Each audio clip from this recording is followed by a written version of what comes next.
इस बुलेटिन की शुरुआत में सबसे पहले बात करते हैं कोरोना के नए वेरिएंट की, लेकिन इसके साथ ही अब हमें सावधान होने की जरूरत है क्योंकि भारत में भी अब ओमिक्रॉन वेरिएंट के केसेस पाए गए हैं। कर्नाटक में ओमिक्रॉन के 2 केस पाए गए हैं। आपको बता दें 24 घंटे में ओमिक्रॉन के 2 केस मिले हैं।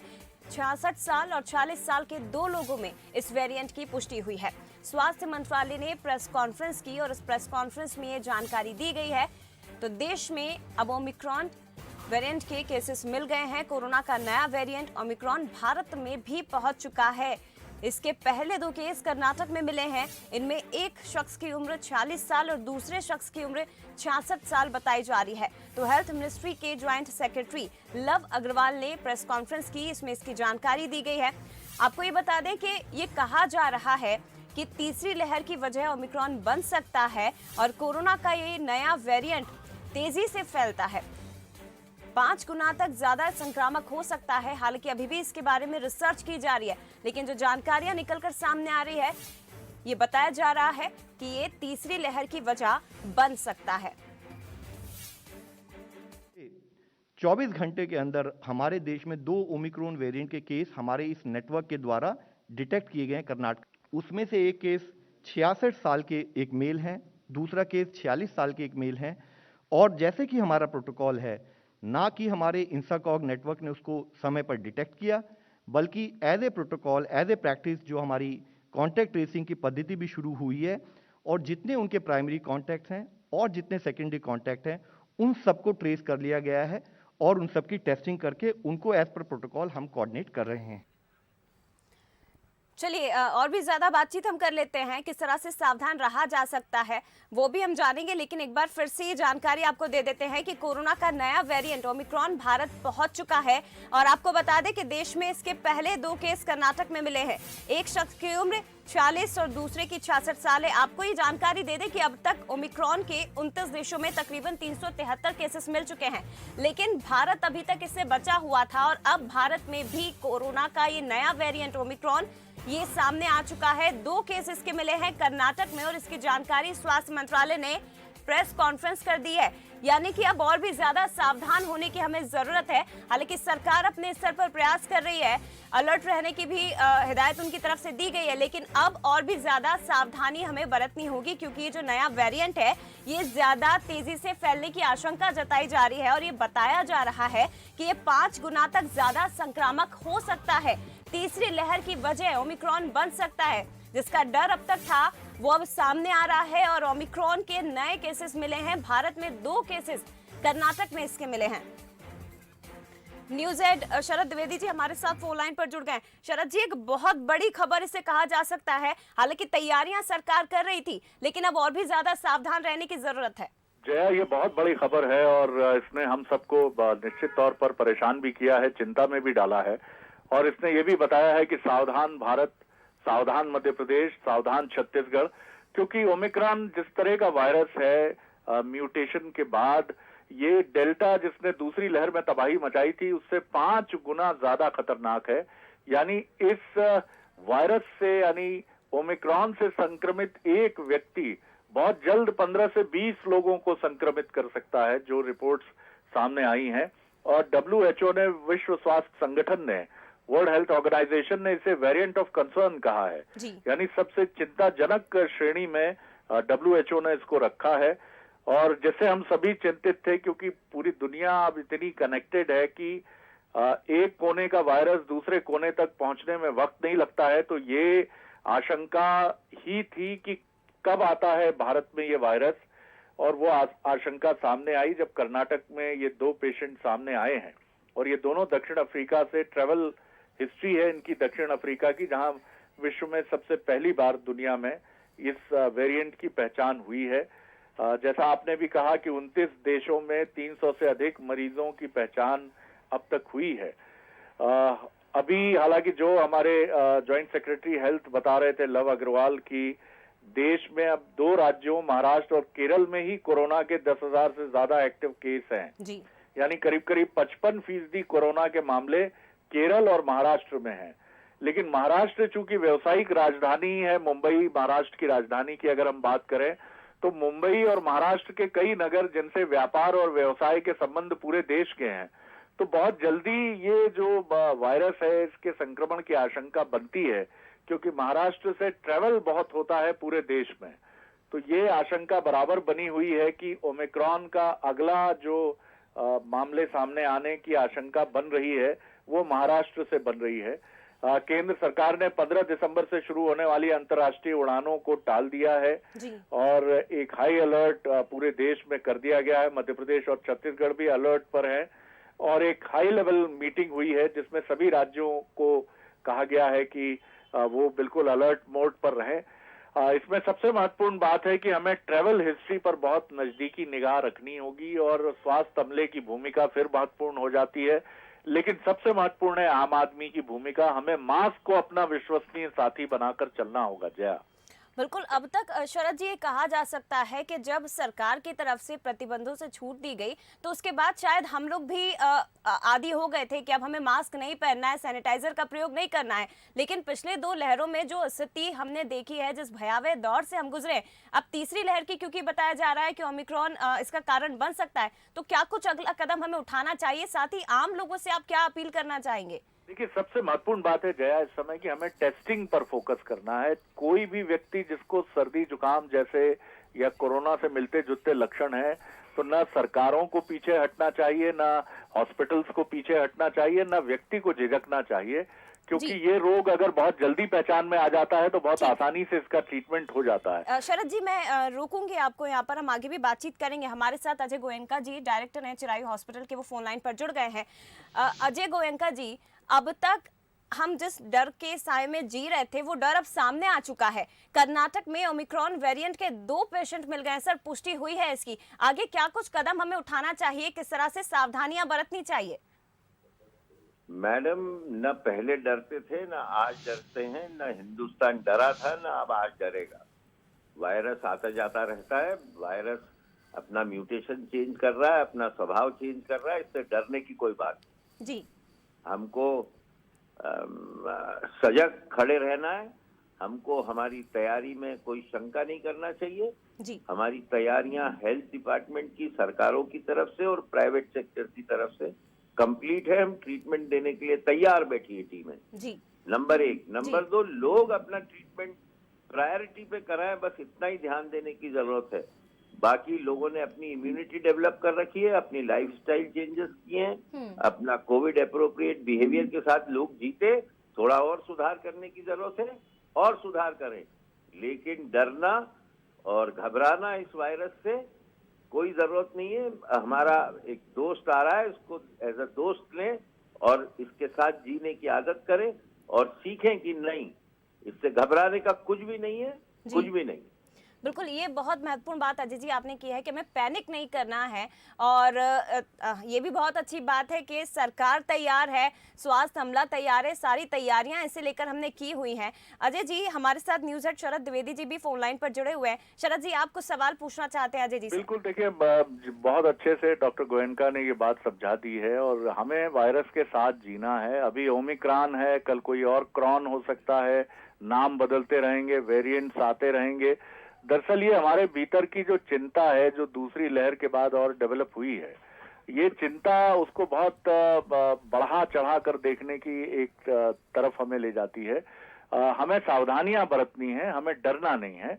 और अगर हम सावधानियां बरतेंगे और जैसा डॉक्टर साहब ने कहा कि बहुत अर्ली ट्रीटमेंट की तरफ हमें जाना चाहिए। अगर टेस्टिंग हमें बढ़ानी होगी, वायरस के वेरिएंट की पहचान के लिए जो जीनोम लैब्स हैं उनकी संख्या हमें बढ़ानी होगी। छोटे छोटी जगहों पर ये जीनोम सीक्वेंसिंग हो, जिससे हमें पता चले कि ये वेरिएंट है कौन सा, जिससे हम बहुत जल्दी इसकी पहचान कर सकें। बाकी इससे डरने की जरूरत नहीं है। डॉक्टर गोयनका ने बखूबी कहा है। एक फाइनल कमेंट जरूर मैं उनका लेना चाहूंगा। जी डॉक्टर गोयनका, आपके माध्यम से मैं ये बात बहुत ताकत से कहना चाहता हूं कि आपने जो जो कहा वो बिल्कुल सत्य है। हमको हमारी तैयारियों में और सुधार करना है, हमें जीनोम सीक्वेंसिंग करना है, हमें बहुत सारे टेस्ट करना है, हमें और भी बहुत काम करना है। लेकिन ये सब काम सजग है, होते रहेंगे ये सब काम। हम लेकिन इस वायरस से डरते नहीं, हम तैयार हैं। एक वायरस नहीं, 5 वायरस अलग अलग रूप में आ जाए, किसी भी रूप में हम उसको देखने के लिए, संभालने के लिए और ट्रीटमेंट करने के लिए और जीने के लिए तैयार हैं। हिंदुस्तान न पहले डरा, न आज डरेगा, न आगे डरेगा। आ जाए ये वायरस, कौन सा भी वायरस आ। बिल्कुल, ये ठीक बात है जया। अब हमें अपनी शैली में परिवर्तन करना होगा। हो सकता है हमें 24 घंटे अब अपने दफ्तर, स्कूल, कॉलेज खोलने पड़े, क्योंकि जो लोग हैं, जो विद्यार्थी हैं, जो कर्मचारी हैं, उनको हमें जिस तरह से एक अंतर से बिठाकर काम लेना है, उस तरह की हमें प्रक्रियाएं अब ढूंढनी होंगी, बजाय ये डरने के कि हम फिर पीछे मुड़े और कहें सब बंद करिए, सब बंद करिए, सब बंद करिए। हम मास्क लगाएं, हमारे ऑफिसेज, हमारे स्कूल, हमारे कॉलेजेस, हमारे ट्रेवल के मीडियम्स जो हैं, हम उनको इससे लड़ने के लायक बनाने की कोशिश करें। सोशल डिस्टेंसिंग को हम खुद एक सामाजिक अनुशासन से अपने जीवन में लेकर आए। अब हम इसकी तरफ नहीं जा सकते कि फिर सब बंद करिए, फिर सब बैकआउट कीजिए, फिर निकलिए आप इस तरफ, क्योंकि ये भी हमने देखा है। मैं ये नहीं कह रहा हूं कि भीड़ का जुटना कोरोना के लिए खतरे की घंटी नहीं है, लेकिन ये भी हमने देखा है कि भीड़ ना भी जुटती है तब भी कोरोना का जब स्प्रेड होता है तो जिस तरह से ये चीजें फैलती हैं तो उनको रोकना बड़ा कठिन हो जाता है। तो डरने के बजाय हमें इसके साथ जो जीवन के लिए, जिसको आप और हम कहते हैं कोविड एप्रोप्रिएट बिहेवियर, उसकी आदत अगर हम डालेंगे बजाय बैकआउट करने के, पीछे जाने के, तो वो बेहतर होगा। बहुत शुक्रिया डॉक्टर गोयन का। जया। बिल्कुल शरद जी, आप हमारे साथ बने हुए, लेकिन आपसे ये भी जानना चाहेंगे सर, पहली और दूसरी लहर, जैसा कि बार बार ये कहा जा रहा है, जो मंजर हमने उस समय देखा था वो शायद कोई याद नहीं करना चाहता, लेकिन वो ऐसा समय था जिसने काफी कुछ हमें सिखाया है, सबक दुनिया को देकर गया है, देश को देकर गया है। तो ये तीसरी लहर में हमें उससे क्या कुछ सीखने की जरूरत है? देखिए, सबसे बड़ी चीज है कि किसी भ्रम में नहीं रहना है। हमने दूसरी लहर में देखा है कि आपका इम्यूनिटी लेवल बहुत अच्छा है, आप 25 किलोमीटर साइकिलिंग करते हैं, 10 किलोमीटर जॉगिंग करते हैं, और फिर आप कहीं ना कहीं ये भ्रम पाल लेते हैं कि कोरोना ये एक वायरस है जो आपके लंग्स पर असर डालता है।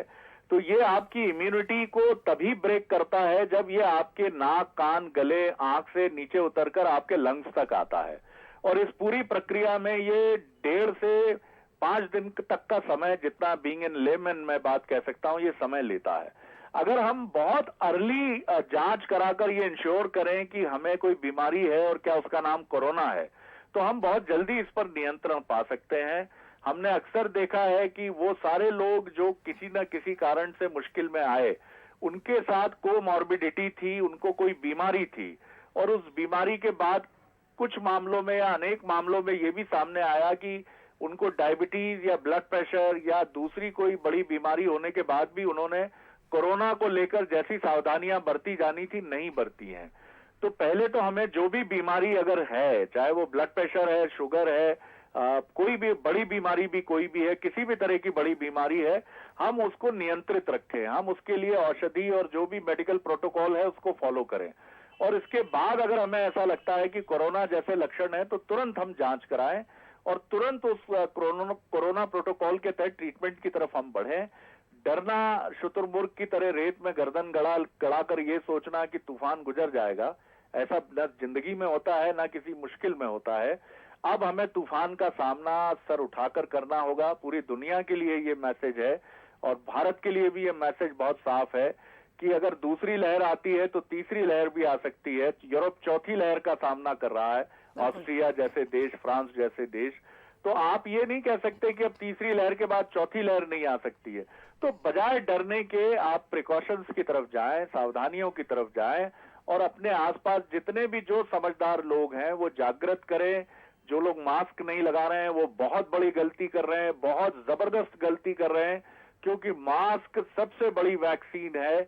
अगर आप सार्वजनिक पब्लिक प्लेस में ट्रैवल करते हुए, शादी ब्याह, बर्थडे में जाते हुए मास्क यूज नहीं कर रहे हैं तो कृपया कृपया कृपया सावधान हो जाइए। इससे बड़ी कोई औषधि इस समय हमारे पास, पूरी दुनिया के पास नहीं है। बिल्कुल, ये बहुत महत्वपूर्ण बात। और शरद जी, उम्मीद है कि आपने जो बातें कही हैं वो दर्शक सुन रहे होंगे और उसका पालन भी करेंगे कि इस वक्त मास्क कितना ज़रूरी है। अगर आपने मास्क को छोड़ दिया है लगाना तो एक बार फिर से उसे यूज़ करने की आदत डाल दीजिए, क्योंकि ओमिक्रॉन भारत में आ चुका है।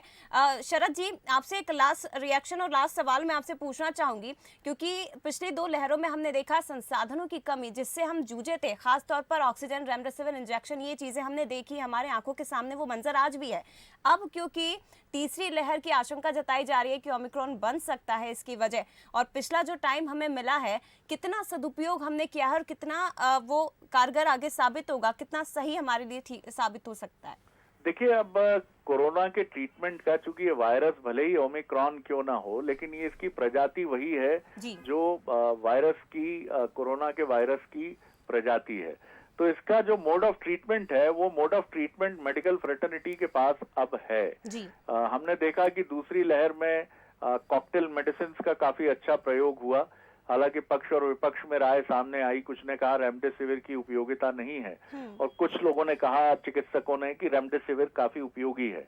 इस तरह की चीजें चलती रहेंगी, चूंकि वायरस नया है, 2019 में पूरी दुनिया ने इस वायरस को पहली बार पहचाना है, तो ये बातें चलेंगी। लेकिन फिर भी 2 साल का समय, और जबकि हम उसके खिलाफ सक्सेसफुल वैक्सीन भी गढ़ पाए हैं।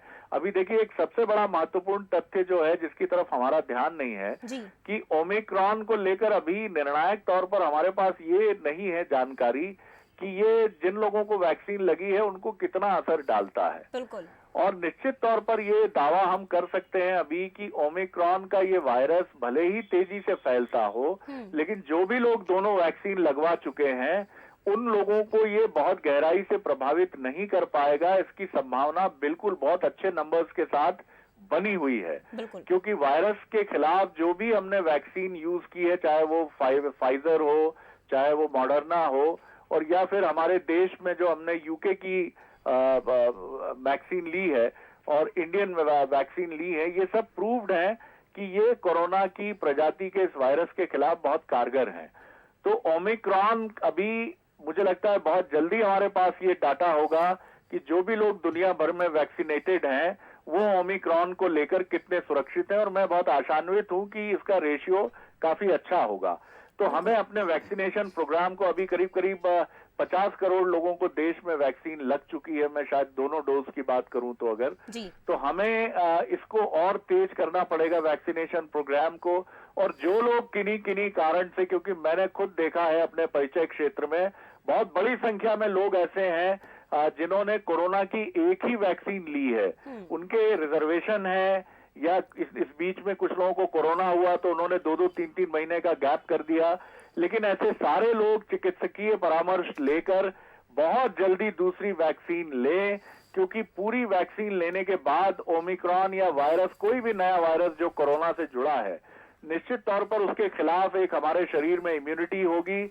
हम अपने को प्रसन्न चित्त रखें, चिंता से मुक्त रखें, और अपने शरीर में किसी भी किस्म की दूसरा जो रोग है कोरोना के अलावा उसको बढ़ने ना दें, क्योंकि कोई भी कोमॉर्बिडिटी होगी तो कोरोना, अगर शरीर में कोरोना का वायरस आता है तो वो उस रोग को भी बढ़ाता है और अपनी मुश्किलें भी पैदा करता है। तो इन तमाम चीजों को ध्यान में रखकर हम आगे बढ़ें, और लोगों की बहुत बड़ी जिम्मेदारी है, हमारे जनप्रतिनिधियों की बहुत बड़ी जिम्मेदारी है। हमें वो गलतियां नहीं करनी चाहिए जो हमने दूसरी लहर में, तीसरी लहर में की हैं।